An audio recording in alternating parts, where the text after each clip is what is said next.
I let my friend freeze in a park bench when I was 13. I never, ever talked about this, but I just can't take it anymore. I was 13 years old and was going through this unruly teen phase, you know? Me and two of my friends decided to get some alcohol and get wasted after school. It's pretty easy to get booze as an underage person where I come from, so, when we left class, we went straight to the market and bought 2 bottles of a really strong drink called a Scov. We went to a park and at about 5 p.m. we started drinking. We had that rush of doing something illegal, and after an hour or two, we all were already really drunk. About 7-8 p.m., one of my friends passed out. He was the one who drank the most. It was his first experience with alcohol, and when he got unconscious, me and my other friends started to get worried.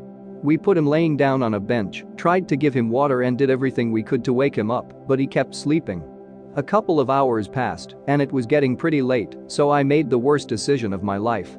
I suggested to leave him there overnight so his mom wouldn't find out we got alcohol. I unlocked his phone and texted her, "Mom, I'm sleeping at S today." Then we made him as comfortable as possible and left. I thought he would just wake up in the middle of the night and go home. I was so scared of my mom finding out, and the next day, he didn't answer any of my texts and didn't show up to school. A teacher closest to his mother walked in our classroom and said he was in the hospital in an extremely serious situation. He experienced alcohol poisoning and hypothermia. His brain was damaged by his super low body temperature. He stayed about 12 hours in the hospital before he died. No one ever found out me and my friend were there with him that day, and we swore to take that to our graves. I told my mom I didn't want to go to his funeral because I couldn't take it, but it was actually because of the guilt. I never saw his mother again, and the people at my school don't talk about this anymore. Sometimes I wonder what life would he have had if I didn't leave him to freeze to death on that bench. Oh, this brought back a lot of emotions. In my first year teaching, I taught a great kid who would get into trouble now and then. Sweet, shy, liked to drink. Well, winter in this town, it gets to -40. Her last name started with an A. I started the roll call. Called her name. Silence. A few kids start to get teary. Immediately, it was like a movie, an announcement comes on, all staff and students report to the gym. Binge drank, passed out in a truck bed, her friends left her. Froze to death. That same year, 2 kids killed themselves, a teacher died texting and driving, and a principal died at school from a heart attack. I moved away. Dark times. Life is so fragile. Share love while you can. Wow. I had a friend who died very similarly in freshman year. The people she was drinking with left her in a car overnight after she passed out and they panicked. I will never forget seeing her lying so still in her casket. I'll never forget you. This is unbelievably heartbreaking. Kids do stuff like this all the time, but rarely are there consequences.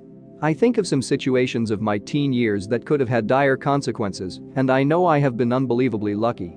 Op has nothing to feel guilty about, though I know that won't help him. This was a freak occurrence that he could not have predicted the outcome of. We would probably all have done the same in that situation. I know I would have. I hope Op can get over the guilt as it is not his fault. My daughter's still fairly young, but I always work with her to fix any mistakes she makes before getting cross or just talking through it, if it's not that big a deal. You spilled milk? What do you need to clean it? Okay, now it's cleaned up, how did it happen? What do you need to do differently next time? Or enough is enough. That's 4 broken glasses this week because you leave them on the edge of the bench, then knock them off.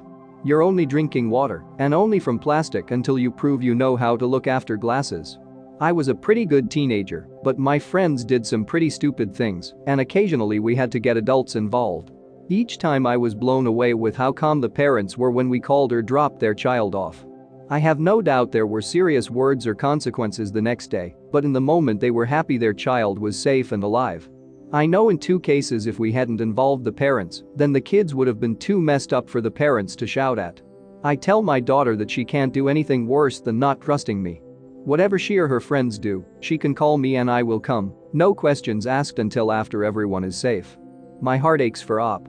I hope this confession has bought him some peace. It wasn't wrong call, we adults can see that, but we can also understand why he made that call. And it's happened. There is nothing he can do differently to fix that situation, and owning up would probably only ease his conscience while inflicting fresh pain on his family and his friend's family.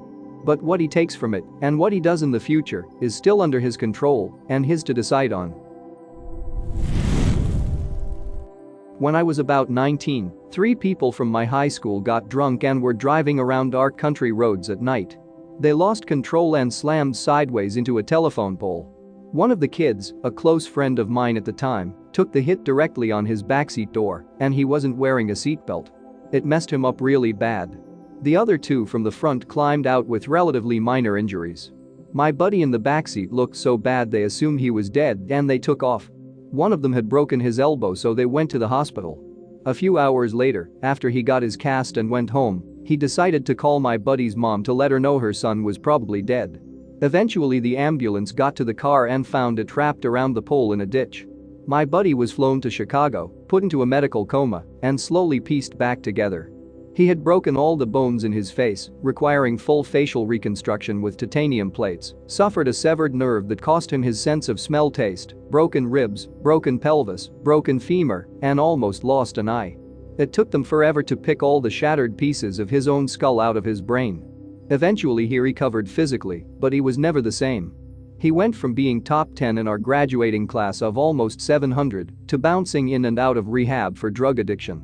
That guy's life is irrevocably f***ed, and while the injuries from the accident would have happened regardless, the fact that those just left him there to die still pisses me off almost 20 years later. Don't leave a buddy behind because you're too scared to call someone. The guilt of leaving someone to die will always be greater than the guilt of getting in trouble for being stupid. My cousin was left for dead after falling out of a truck. Lives in a small town. He woke up not remembering anything, showed up at home, and ended up developing really horrible brain trauma. The friends that left him never fessed up. These are people he grew up with, whose parents went to school with his parents, and whose parents went to school with my grandparents. He will likely have to live under someone's care for the rest of his life. Can't be around crowds, loud noises. He went to school to be a motorcycle mechanic. He's still a great guy, but he's not who he used to be and likely will never be able to be who he was, and it's just incredibly sad.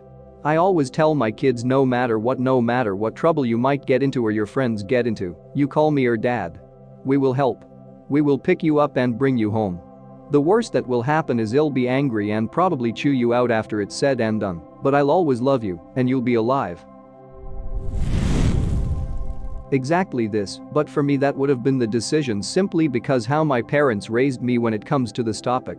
They knew that 13-14 is the age when a lot of kids will try alcohol for the first time, so they told me and my brother, we would prefer if this never happens, but if it does we never will get angry if you are drunk and call us to pick you up or call us to drive you home. We will drive your friends home too if they are drunk, and we won't tell any other parents, but never leave someone alone that is drunk and never stay outside if you are drunk. If we find out you did that, then we will get angry. And they kept their word. When I was 15, I got shit drunk at a friend's 16th birthday, vomited like hell and told my friends to call my parents. They were hesitant about that since their parents would get extremely angry about it. I insisted, and my mom came to pick me up, drove me home, stayed up the whole night to make sure I was all right, and on the next day when I apologized she told me it's all right, I'm just glad you trust us enough to call us in that situation, please be more careful though, and I was after that. She also drove several of my friends home when they were absolutely drunk, or if they were afraid to go home because of their parents, she would let them stay with us for the night, and not once did she told any of the other parents about it. And reading stories like this I can say this was the best decision by my parents for this topic. Your kids will drink at some point, no way to get around it, all you can do is to make sure that if they do they know that their safety is more important to you than that they got drunk, and that they will never hesitate to ask for help, and will never leave a drunk friend behind because they are afraid of your reaction.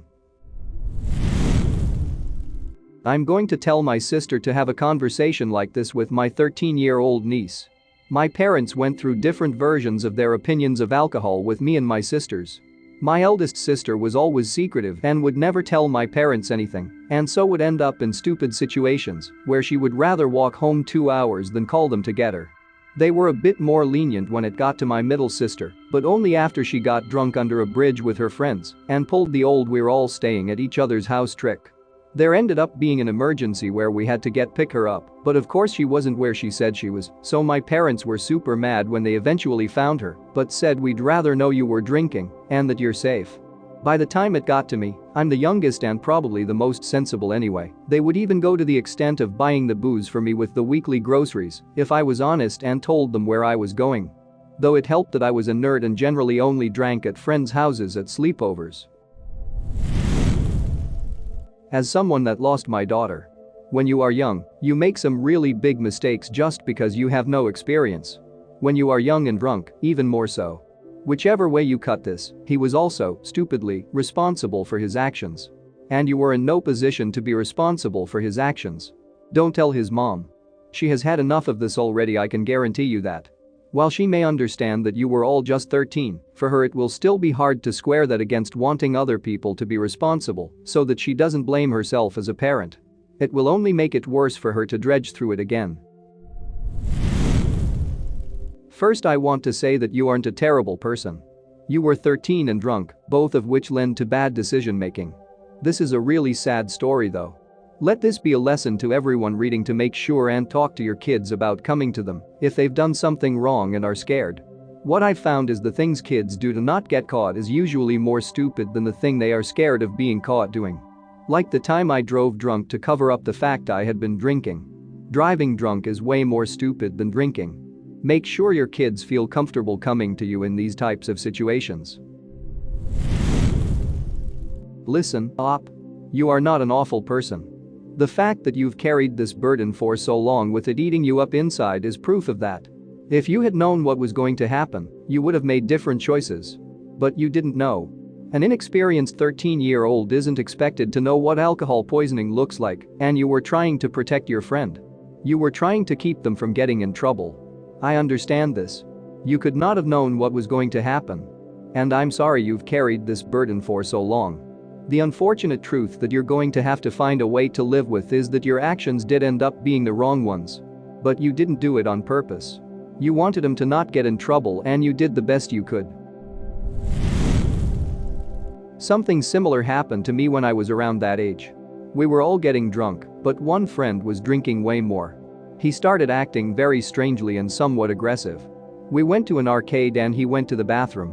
When I checked on him, he was passed out on floor and there was puke and blood everywhere. Everyone bailed except me. I ended up running all the way to his house, way before cell phones, and told his dad. Big guy that trained SWAT teams. I was a bit scared. We drove back to the arcade and he picked his son up and ran out the door. My friend spent 2 weeks in the hospital and was then sent to rehab. He never spoke to me again. I was hurt but glad he was alright. You were young but should have made a different decision. You're going to have to find a way to live with it. When I was 15, I went out with a group of friends in November, so it was pretty cold, had drunk like 2/3 ciders before, but thought vodka was just the same, drank half a liter and was beyond, as you can imagine, wouldn't stop throwing up, and was so cold that everyone was trying to wrap coats around me. I was blacked out, so can't remember any of this, but was told the day after. Luckily an ambulance was called. Doctors said if they waited longer to call, I would have probably died from hypothermia and alcohol poisoning. But I can guarantee that if the situation had gotten worse and my friends left, most of them did, I'd completely have understood. It's a scary as hell situation, and you never expected that to be the outcome.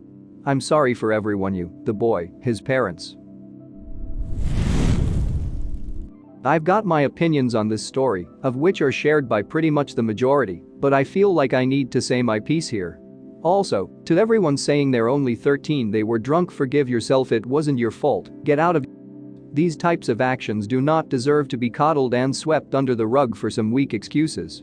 What you did was completely up. There were no excuses for leaving your friend out in the cold.